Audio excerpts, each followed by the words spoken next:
Hello again, everyone! Scoons Comics here with another exciting, oh so thrilling, comic book haul! Yes! Is that how I start these things? It's been so long, I don't even know. Hello, people! I have been gone a long time. I feel like I say that a lot in these videos, but this has been a really long time. Months have passed. A lot of reasons for that. It's been very busy. I got married. Yay, happy me. Love of my life. She's amazing. Wonderful. But I still, I don't have a comic room right now. My comics are everywhere, including here in my son's room, because we have our nice Five Nights at Freddy's posters back here. Got some Pokemon on the wall. But anyway, I was putting some comics in his room because I'm storing them everywhere. And I said, man, I got some nice books here I'd like to show off. I'm like, if only there were some way to do that. Oh, I know, you could shoot a video. So I very quickly makeshift a little spot here, and I'm just going to show some books and a few things. Hopefully this will be the start of me returning to a regularly scheduled program, perhaps here in my son's room. I don't know. So, I went to 2 comic book shows locally recently. One comes here every quarter, and they have a ton of cheap dollar books or less. The more you buy, the bigger the discount. And I've had great luck there before, and I've also had no luck there before. This time, I did okay. These were all under $1, and I'll just get into it here because I don't know what kind of stamina I have for even a video anymore. How does this work? So this is going to say $3, but I got everything for under, like $1 or under. This is Tarzan Presents Edgar Rice Burroughs' Weird Worlds #1. I enjoy John Carter. He's featured in this issue. I just wanted this for the reading. It's beat up, a bunch of spine ticks, but you know, it was less than $1. I just want to read it. That same end, they had issue #7. This cool John Carter cover. Is this Carmine? Oh, it's a Howard Chaykin cover. Excuse me, Howard Chaykin cover. Very cool. And then, you know, I've been trying, I always look for Power of Shazam from the 90s, and I'm going to try to put this series together, but I have been for quite a while, but I never find it in the wild for cheap. I found a few of them. Power of Shazam #3. These painted Jerry Orway covers are so cool. So I got issue 3 and issue 29 and issue 30. And issue 40. Beautiful covers. You know, you think the 90s, you think these Alex Ross painted covers, but these are great looking books, man. And another series I'm trying to put together, but I often don't find them in the wild either. Everything, when I say in the wild, I mean cheap, like $1 or under, right? All-Star Squadron. I found issue 31. This really cool Uncle Sam cover. And then issue 65, featuring the origin of Johnny Quick, newsstand edition. And number 61, Origin of Liberty Bell. Roy Thomas did this whole series, and he did another series that I love, Secret Origin. Well, he did a bunch of those issues. And he just kept doing more origin stories in this series, so that's pretty darn nifty. And then I found, you know, I realize I'm starting to subconsciously collect, you know, Chris Reed, Reed Comics 81, love this channel. He did a whole thing where he collected Incredible Hulk versus The Thing covers. And there's a ton of books that have those covers. And somehow I keep finding Iron Man versus Hulk covers, and I'm kind of sort of starting to play around trying to put these together as I can. So I found Iron Man 305, and then Iron Man 247. Not necessarily a versus cover, but a cover that features both of them as like your main two, okay? But of course, the big thing I look for at these cheap shows are my glorious DC Universe logo variants. And I dug through this whole con all dang day, and I came up with one that I already have, but I felt I had to buy it anyway. But first, I had a couple of these other logo books that I got. Legionnaires #9. These feature the DC Bullet logo. I call it the Bullet. These were also in multi-packs. These were at Walmarts and Targets and Toys R Us, whatever. So they're also, hard to find. I don't like these nearly as much as I do the DC Universe books. I don't know why, I just do. But anyway, I don't usually find these in the wild, so I found this one in Justice League 83, so I picked them both up.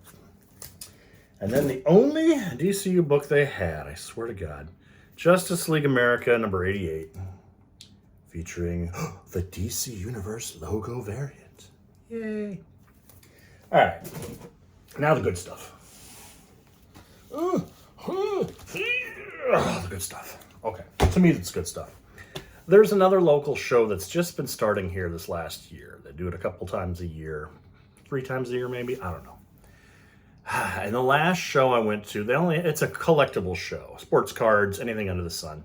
Been a couple of comic book dealers there. Not much there. But suddenly this one dealer showed up. So the thing starts at like 10 a.m., right? The last one I went to, I got there at like 10 after 10. And there was a pack of like 8 comic book fans tearing through this guy's books. And I'm like, my books. I'm always in competition, I feel, with my fellow collector. I love the community. Except locally, I feel all comic books here should be for me. Anywho, they were tearing through this guy's stuff, and everybody had a stack already 10 minutes in. And I'm like, oh no. And he had a bunch of $1 books and $2 books and $5 books that were really good stuff. And I was missing out. I got a few things, but I missed out. Including, you know what? Here's an etiquette issue that I've got a problem with. He was dealing with another customer who was finalizing a sale. And I saw on his wall books, he had a Godzilla #1 from Marvel from the 70s for $10. I don't care what kind of shape that's in. $10 book, I need that book. I don't have that book, I needed it. So I'm waiting for him to finish his transaction. And there's a couple next to me going through books, making a pile. And out of nowhere, this guy interrupts the whole thing and says, hey, that Godzilla #1 on the wall. Give me that one, let me see that. I was waiting patiently. What the heck? So I lost it. The guy wanted the same book I did. He got it. Oh well. Fast forward to the next show they had. I got there 15 minutes before the doors opened because I wanted to get in there if that guy was there again. And sure enough, he was. I was the first one at his table. There was not nearly the comic fans there, so I had pretty much my run of this. And he had a lot of good stuff, including a ton of Incredible Hulk, which I'm not the biggest Hulk fan, but he had a ton of great books and a ton of minor keys and all for like $1 or under. By the time I bought in bulk, he gave me a great discount, and I'll just get into it here. Incredible Hulk 205 Bronze Age Greatness for under, I don't know what the math is, but they were all under $1 when it's all said and done. So like, 80 cents. And here's 212, the first Constrictor. Oh, these are great. 213, this is the first Jack of Hearts in regular size comics. I don't remember what he appeared in before, but I think that's his first regular comic appearance. Here's his first cover appearance in regular Marvel Comics, 214. I just love this cover. Incredible Hulk 223. That's pretty dang cool. Here is Incredible Hulk 227. Him fighting the original Avengers. I suppose I could count this as my Hulk versus Iron Man covers, but probably not. First appearance of Moonstone. I remember this was popular a while back. Incredible Hulk 228. Oh. Incredible Hulk 245. Beautiful Bronze Age books. Here's the first appearance of the UFOs, his enemies. Incredible Hulk 254.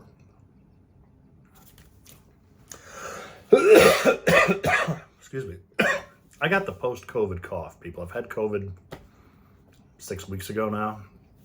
Can't shake this cough. It's driving me crazy. Incredible Hulk 257. First appearance of Arabian Night. See, it points it out right nice right there. 265, first appearance of a bunch of characters here called the Rangers, based on the Western States, just Western States heroes.